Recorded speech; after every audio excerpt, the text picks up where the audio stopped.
আসসালামু আলাইকুম। ওয়ালাইকুম আসসালাম রহমতুল্লাহ বারাকাতুহু। আমরা কিভাবে অমুসলিম বন্ধুদের বোঝাবো যে আমরা মুসলিমরা বার্ষিকী এবং জন্মদিন পালনে বিশ্বাসী না? বোন একটা প্রশ্ন করলেন যে কিভাবে অমুসলিম বন্ধুদের বোঝাবেন যে আমরা মুসলিমরা জন্মদিন এবং বার্ষিকী পালন করি না। বোন, আমি জানি এক শ্রেণীর মুসলিম আছে যারা বলে জন্মদিন পালন করাটা হারাম। তবে আমার কথা হচ্ছে, কোরআনে একটা আয়াতও দেখি না যেটা বলছে জন্মদিন পালন করা হারাম, অথবা কোনো সহিহ হাদিসও বলছে না জন্মদিন পালন করা বা বার্ষিকী উদযাপন করাটা হারাম। তাই আমি ব্যক্তিগতভাবে বলছি না যে জন্মদিন পালন করা হারাম, তবে অধিকাংশ ক্ষেত্রে যে জন্মদিন পালন হয়ে থাকে সেটা হারাম হয়ে যায় অন্য কারণে। যেমন ধরেন, শুধু টেলিভিশন দেখা হারাম না, ঠিক আছে? শুধু কেবল টিভি হারাম না, কিন্তু এটার 95% বা 99%-এরও বেশি স্যাটেলাইট চ্যানেলে যা আসে সেজন্য কেবল টিভি হারাম, আর আমরাও বলি পরিহার করাই ভালো। সুতরাং শুধু টেলিভিশন দেখা হারাম না, যদি খুব সাবধান থাকেন আর দেখতে হবে সঠিক ব্যবহার হচ্ছে কিনা, সেক্ষেত্রে হারাম হতে পারে। তবে স্বাভাবিক যে নিয়ম আছে তা যদি দেখেন, অধিকাংশ জন্মদিন উৎসব হিসেবে যেগুলো পালন হচ্ছে এগুলো হারাম।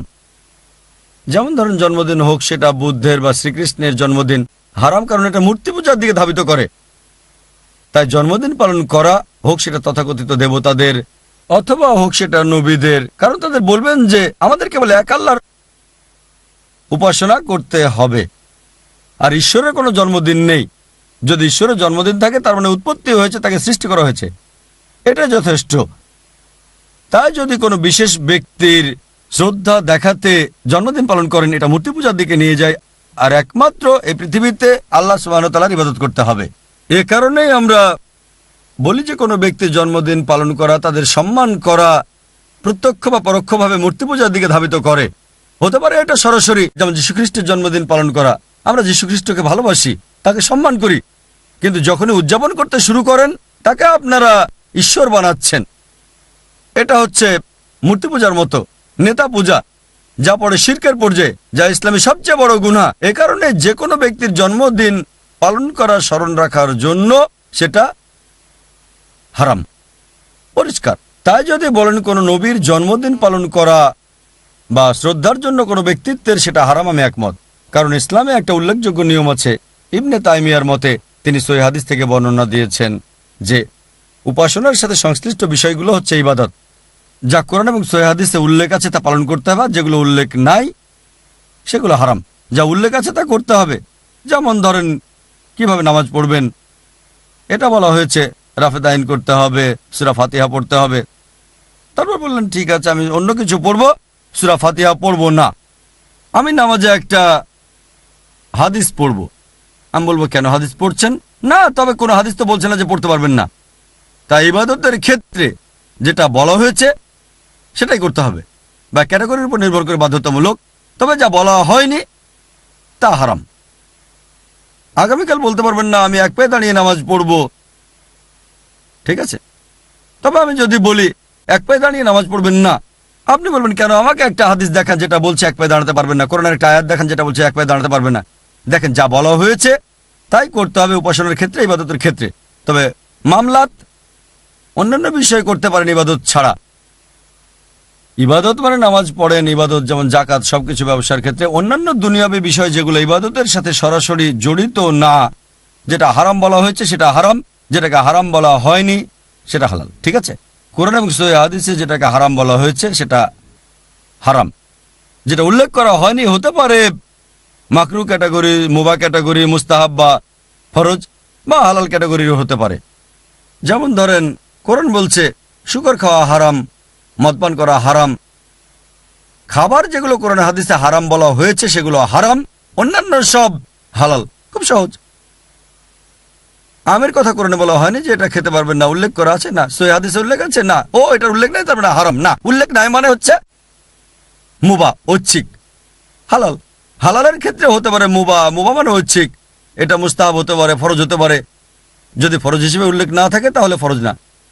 আপনাকে বুঝতে হবে যে শরীয়তে দুই ধরনের বিধান আছে। একটা হচ্ছে ইবাদত, যার উল্লেখ থাকলে করা যাবে হালাল, যদি উল্লেখ না থাকে হারাম। দুনিয়াবী বিষয়ে অন্যান্য ক্ষেত্রে মামলাত। ইবাদতের বাইরে কার্যক্রমগুলোতে যা হারাম বলা হয়েছে তা হারাম, অন্য সবকিছু হালাল। সুতরাং কোনো ব্যক্তিত্বের জন্মদিন পালন করাটা ইবাদতের পর্যায়ের অন্তর্ভুক্ত। এটা কোরআন এবং সহিহ হাদিসে উল্লেখ নাই যে জন্মদিন পালন করতে পারবেন না, উল্লেখ নাই, কিন্তু এটা হারাম, কারণ শিরকের পর্যায়ে, বুঝতে পারছেন? তবে ব্যক্তিগতভাবে জন্মদিন পালন করাটা দুনিয়াবী বিষয়। কিছু মুসলিম বলছেন হারাম, তাতে আমি একমত না, কারণ এটা দুনিয়াবী বিষয়ের। তারপরও আমাদের স্কুলে আমরা উল্লেখ করেছি যে এটা করা যাবে না, হারাম। যেমন নাচ করা, গান করা, এগুলো হারামের দিকে নিয়ে যায়। তবে সাধারণত ফতোয়া হিসেবে আপনি বলতে পারবেন না যে আপনার ছেলে মেয়ের জন্মদিন পালন করাটা হারাম, আর এটাকে মাকরু বলতে পারেন বা পরিহার করাই উত্তম, যদি না করেন সেটাই উত্তম। এজন্য যে হয়তো আপনার জন্মদিনে মিউজিক থাকতে পারে, অন্যান্য বিষয় থাকতে পারে, তবে কোনো হাদিসই বলছে না যে সন্তানের জন্মদিন পালন করতে পারবেন না। আপনার সন্তানের জন্মদিন পালন করা উৎসবের পর্যায়ে পড়ে, ইবাদতের পর্যায়ে পড়ে না, ঠিক আছে? কিন্তু তারপরও আমাদের স্কুলে যেমন ধরেন টুপি পরা ফরজ না, কিন্তু আইআরএফে প্রত্যেক স্টাফকে টুপি পরতেই হয়, মুস্তাহাব।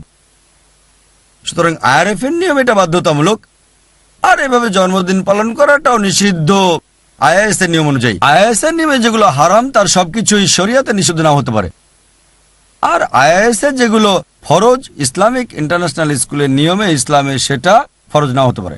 যেমন ধরেন আমাদের বাচ্চাদের একই ড্রেস পরতে হয়, একই কালার, গ্রেস ব্লু বা ব্লুইশ গ্রে, এটা আইএএস এর নিয়মে ফরজ, কিন্তু বাইরে ইসলামে ফরজ না। তাই বুঝতে হবে যে একটা হারাম জিনিসকে ফরজ করা যাবে না। একটা মুস্তাহাবকে ফরজ করতে পারেন, একটা মুবাহকে ফরজ করতে পারেন, ফরজকে ফরজ করতে পারেন, এটা স্পষ্ট। একজন অমুসলিম যিনি ইসলাম গ্রহণ করেছিলেন, একদিন তিনি আমার স্ত্রীর সাথে আমার কাছে এসে কিভাবে ইসলাম গ্রহণ করেছিলেন তা বলেছিলেন, মাশাআল্লাহ, এবং কিভাবে সন্তান লালন পালন করছেন। যখন তিনি তার মায়ের বাড়িতে যান, তার বোনও তাকে খুবই ভালোবাসে। একদিন তার জন্মদিন ছিল, আর সে জানতো যে আমার বোন জন্মদিন পালন করাটা পছন্দ করে না, তাই এই উদ্দেশ্যে সেদিন কেক কাটা হয়নি। পরদিন তিনি একটা কেক আনলেন যার উপর লেখা ছিল হ্যাপি বার্থডে, আর তিনি বললেন আমি এটা খাবো না, তবে সন্তানদের বললেন তোমরা চাইলে খেতে পারো। বোনের কানে কানে বলেছিলেন যে কেক কাটা হারাম। আমি তাকে বললাম এটা হারাম না, সে খুব দুঃখ পেল। দেখেন, এই অবস্থা দেখে তিনি এক বোনের কাছে সঠিক চিত্রটা তুলে ধরতে চান, হিন্দু বোনের কাছে, আর তাকে বলেছি যে তার বরং কেকটা খাওয়াই ভালো ছিল। তবে দুঃখজনকভাবে সে মনে করেছে এটা হারাম, তাই খায়নি এবং সওয়াব পাবে। আসলে তার বোনের কেক খাওয়াটা হারাম না। স্বাভাবিকভাবে আমি মুসলিমদের বলবো এটা পরিহার করুন। যদি আপনার বোন মুসলিম হয়ে জন্মদিন পালন করে কেক খেলেন না, কোনো সমস্যা নেই। কেক খাওয়া হারাম না, এটা মুস্তাহাব, এটা করবেন না কারণ তাকে উৎসাহিত করছেন না, ঠিক? এখানেও একই বিষয়। যদি আপনার বোন হয় একজন মুসলিম, জন্মদিনের কেক দেয়, আপনি খাবেন না, সেটাই ভালো, মুস্তাহাব। কিন্তু এখানে একজন নতুন মুসলিম যে অমুসলিম বোনের কাছে গেছে, আর এখন কেক খাওয়াটা একটা ছোট বিষয়, বড় বিষয় হচ্ছে শিরক। তাই আপনার বেশি গুরুত্বপূর্ণ বিষয় হচ্ছে শিরক মুক্ত কেক খাওয়া না খাওয়া না। যদি যীশু খ্রিস্টের জন্মদিনের কেক বা শ্রীকৃষ্ণের জন্মদিনের কেক খেতে বলে, সে সময় না খেলে ঠিক আছে। তাই আমরা দায়ী হিসেবে আমাদেরকে শরীয়তের সীমাটা জানতে হবে। এটা আমার মতামত, অনেকে দ্বিমত করবেন। এটা আমার মত যে কোনো ব্যক্তির জন্মদিন পালন করা হারাম না, তবে আমি বলবো মাকরু বলতে পারেন, মুসলিমদের পালন করা উচিত না, ঠিক আছে? আমি যদি বলি দাঁড়িয়ে পানি পান করবেন না, কিন্তু দাঁড়িয়ে পানি পান করাটা তো হারাম না, মাকরু। বোন, যখন অমুসলিমদের সাথে কথা বলবেন জন্মদিন পালনের ইস্যু নিয়ে কথা বলবেন না, এগুলো ছোট বিষয়। হ্যাঁ, নবীদের বড় ব্যক্তিত্বের জন্মদিন, সেক্ষেত্রে যুক্তিসঙ্গত কারণ দেখাতে পারেন, যা আগে আমি আমার উত্তরের অংশ হিসেবে বলেছি। তবে কারো ব্যক্তিগত জন্মদিন সেটা ছোট বিষয়। হ্যাঁ, আপনি বলতে পারেন তোমাদের জন্মদিন উৎসবে মিউজিক থাকে, ডান্সিং থাকে, লোকজন নোংরা কাপড় পরে, এগুলো তুলে ধরবেন। কেবল ছোট একটা বিষয় তুলে আনবেন না।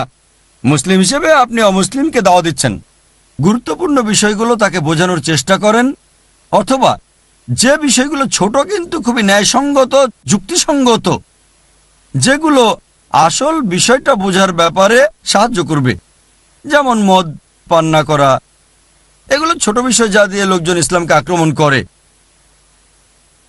একজন পুরুষ একাধিক বিয়ে করতে পারে, এটা কোনো বড় বিষয় না, কিন্তু এটা অনেক সময় অমুসলিমের মনে বাধা সৃষ্টি করতে পারে। তাই মাকড়সার জাল পরিষ্কার করেন, বুঝতে পারছেন? তাই যদি এভাবে দাওয়া দেন, ইনশাল্লাহ বোন আপনি সফল হবেন। আশা করি উত্তরটা পেয়েছেন।